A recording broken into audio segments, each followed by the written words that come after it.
बातचीत की बात कभी नहीं की। आगे बढ़े। नक्सलियों से जो है बातचीत के घर उसमें कहीं गुंजाइश नहीं है, ये बात सामने आ रही है, तो इसका समाधान गोली से निकल सकता है कि गोली से निकल सकता है? देखिए, सबसे पहली बात ये है कि आखिर नक्सली क्यों आए? नक्सली आए, उन्होंने कहा कि भाई यहाँ शोषण है, यहाँ गरीबी है, शिक्षा है, यहाँ भुखमरी है, और उसकी लड़ाई लड़ने आए हैं। आज उस उद्देश्य की कितनी पूर्ति नक्सली कर रहे हैं नहीं कर रहे हैं, वो आप सब के ऊपर मैं छोड़ता हूँ कि वो कितना हित में काम कर रहे हैं या अपना हित साधन कर रहे हैं। सवाल इस बात का है कि आज तक के कोई भी सरकार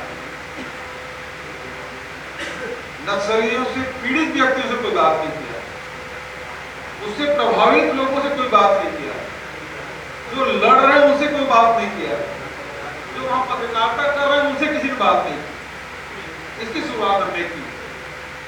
बस्तर में मैं 2 दिन रहा, पत्रकारों से भी, व्यापारियों से भी, चेंबर ऑफ कॉमर्स के लोगों से भी, जवानों से भी, आदिवासी समाज के लोगों से भी, और जो सामाजिक संगठन है उनसे भी, और जो पीड़ित परिवार हैं जिसके परिवार के लोगों को नक्सलियों ने मार दिया है, उन सबसे मैंने बात की। बात तो हम अपने लोगों से कर रहे हैं, इन लोगों से बात कभी किसी ने नहीं की।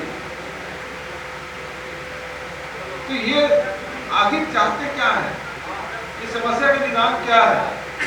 जो व्यक्ति उससे प्रभावित है या उस क्षेत्र में जो काम कर रहे हैं वो बेहतर समझेंगे बनिस्बत जो हम लोग यहाँ राजधानी में बैठे। इसलिए उन लोगों से लगातार केवल एक दौर की मेरी बात हुई है, दूसरे दौर में भी, तीसरे दौर में भी बात करेंगे ताकि हम समाधान के नजदीक पहुंचते जाए।